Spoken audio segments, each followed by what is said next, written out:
What's up guys, Rogue Scrubs here, coming at you with another deck profile. I know you guys all smashed that thumbs up on that Gladiator Beast profile and you guys want some test hands. Same thing with Adamantipator. We'll definitely get into some videos hopefully of those, since you guys enjoyed it so much. However, since another profile I was actually working on was Karakuri, I actually like this deck a lot. I think the Deskbot combo is like pretty insane and a lot of fun.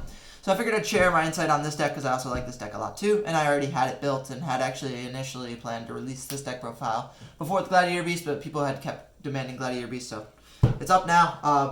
Yeah, without further ado, I'll get into the Karakuri profile.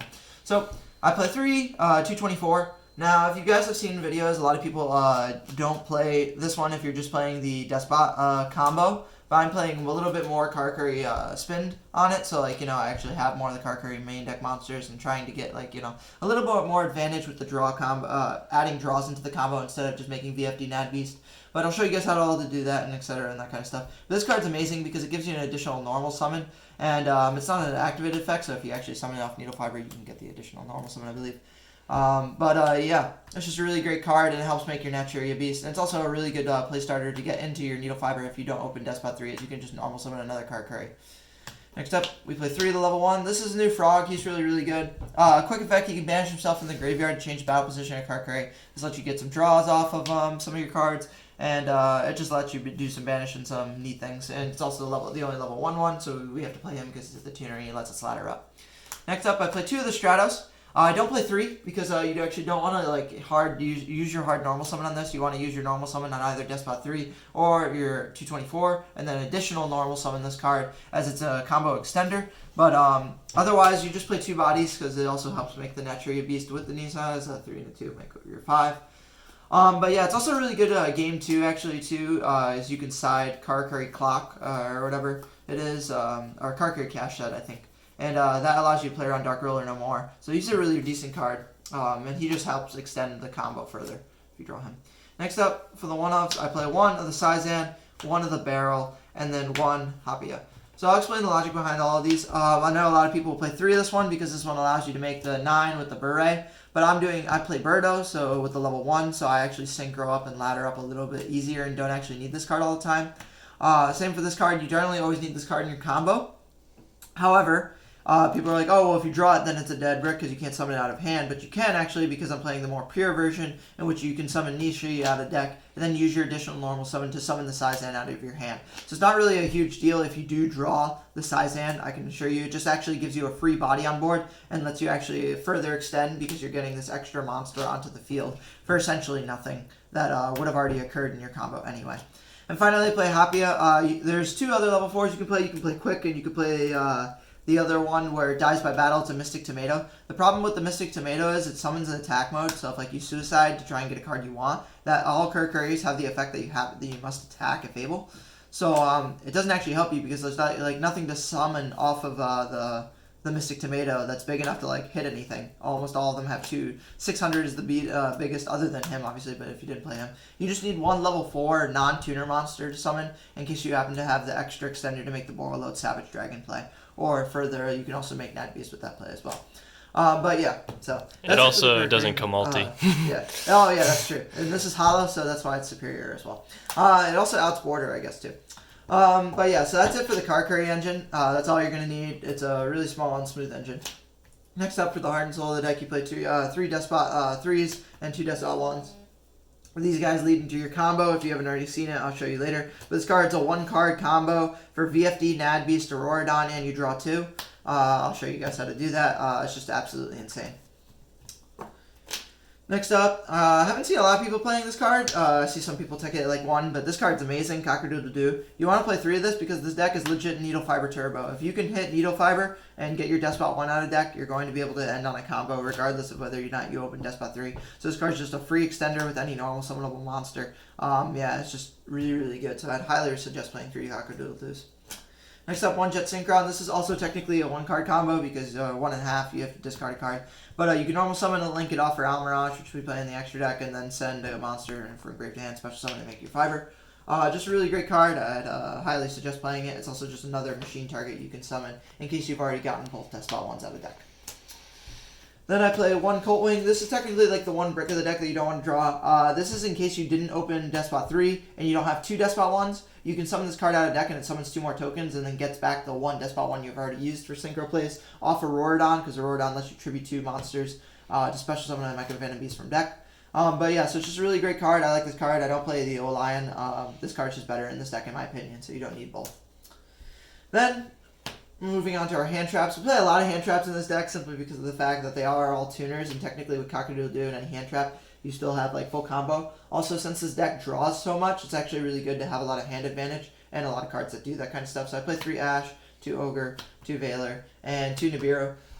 You could play something else other than Nibiru. Technically, another tuner could be a better hand trap if you want to play like Ghost Bell. I wanted to keep the levels a little bit varying though, and not to have too many level 1s. So I like the Nibiru. It also helps because the reason for level things is I do play Reasoning, and this card makes it it's just really alive in this deck because there's so many different levels. But yeah, this is the hand trap ratio I play. I think it's a pretty decent amount. I feel like 9 hand traps is good enough, and considering your Barebus, you can generally, and you have essentially a 1-card combo, you can draw into all of these, and it's just further interruption on your opponent. Next up, for spells, I play 3 Call by the Grave. Since we are playing a combo deck, this card helps. Obviously, this deck again is another one that's susceptible to Nibiru. It's really hard generally to play around Nibiru for most decks. Some of them can, but yeah, so I just play the Call by the Grave, not to have Nibiru, but obviously the other hand traps that might come your way. Next up, I play a lot of one-ofs. And there's pretty much a reason for these, is all these are just power cards. Like this card gets Deskbot 1 out of deck. E-Tele summons Ghost Ogre, which lets you do a Needle Fiber combo. Foolish Burial can send another Deskbot 1 or a Jet Synchron to grave to do that. Reasoning puts essentially a monster on the board, because the likelihood is that they're going to call either 1 or 3, and even then you still have a good chance of hitting a monster like a Cock-a-doodle-doo or something like that. Karakuri Gamma Oil, this is the card you're going to search off your Stratos. It's Premature Burial. Then World Legacy Session, because it's just another Monster Reborn and another Monster Reborn. These all just let you help you combo and further extend your play. So yeah, we play one of each of those. Moving on to the extra deck, have your 3 tokens. For the Synchros, we play 3 Beret. This card's the best one. It's the easiest to ladder into, because making a level 7 Synchro is not hard at all. Just special summons a monster from deck, and also has the ability to change the battle position of a Karakuri monster. Then we play 3 Beret Boo. This is the newest one. It's level 9. What it lets you do is if a Karakuri's changed battle position, you can banish a card on the board. And then on top of that, if a Karakuri is in defense mode, it cannot be destroyed by battle. And most Karakuri monsters, if you know, when they are attacked, they swap to they change their battle position, so you can generally keep them in defense mode. Alongside your Frog can quick effect on your opponent's turn, make this card live to banish cards. So it's a really good card. And then, last but not least, I play 2 Beretos. This is how I ladder up, because I only play 1 of the level 2 tuner to make the level 9. This card, when a battle position is changed, you draw a card. It's not hard once per turn, so how many ever copies you can summon on the board. You get to draw cards for each time. It's like face up on the board, essentially, if you link it off. 2 is fine for this, because this is level 8, so it is a little bit harder to ladder up into, and you only need 2 for the combo. 3 would just kind of be overkill. So yeah, that's it for the Karakuri Synchros. Next up, we play Naturia Beast. It wouldn't be one of my decks without this card. This card's absolutely insane. It's part of your whole combo. And Borreload Savage Dragon.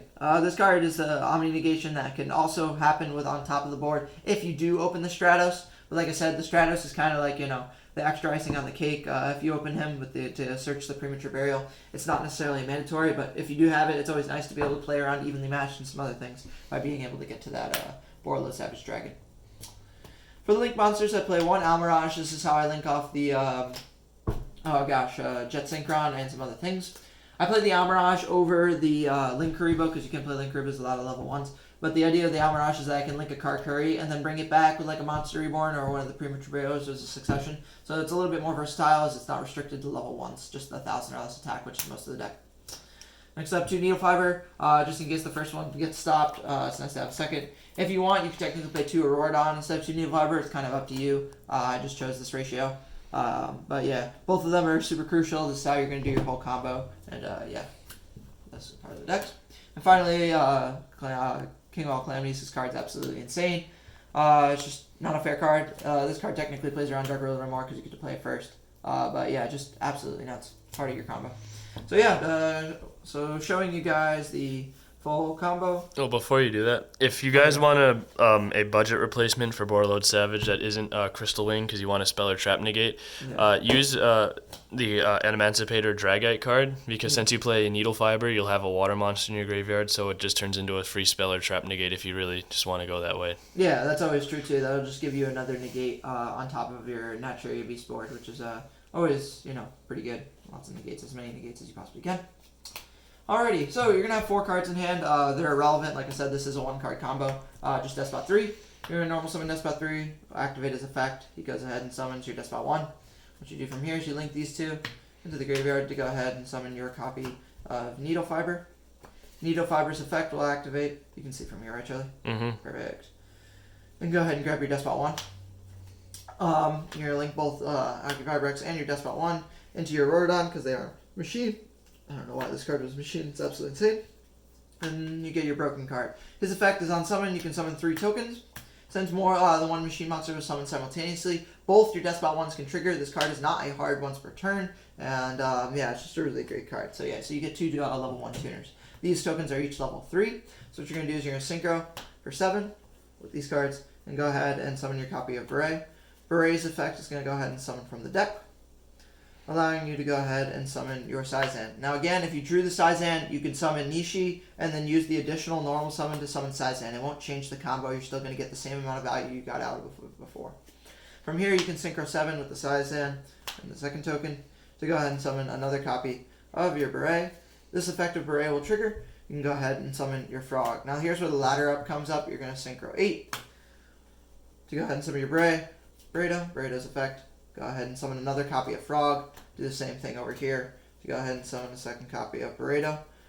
Burrito's effect will go ahead and summon your third and final copy of Frog. Again, technically, if you opened a Frog, then you can only make 1 Burrito to draw off this combo. But there's still other ways around it. Again, like if you didn't open the Saizan, you could just use your normal summon to normal summon that Frog out of your hand. And just like a couple other ways you can do this combo. But you guys can figure it out. I'm sure you guys are intelligent people.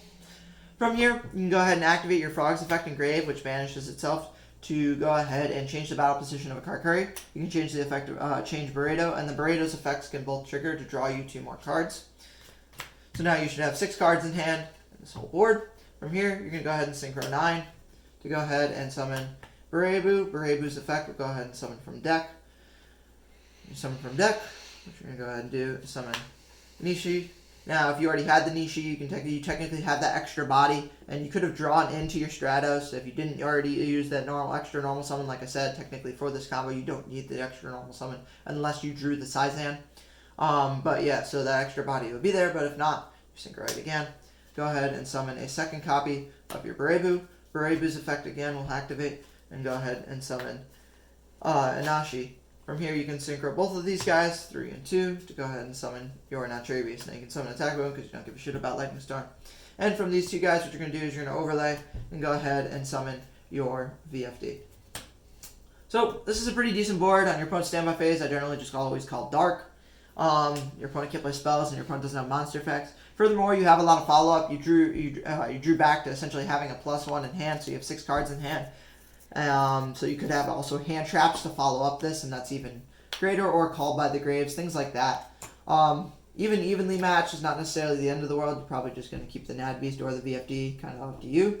But if they don't clear the board, you have further follow-up because Aurorodon can contribute 1 monster to pop a card on your opponent's board, or you contribute 2 monsters to summon the Mecha Phantom Beast thing from deck if you didn't already draw it. All sorts of stuff, get more cards. The one thing I will recommend is if you're playing against a trap deck, VFD doesn't really do anything. So instead of making VFD, I'd actually just end down board with 2 Burebus, because this just gives you 2 banishes because you still have Frog and Grave. So you can actually banish their back row during their end phase by using the Frog to banish 2 cards, and then on your turn again you can change battle position and banish another 2 cards.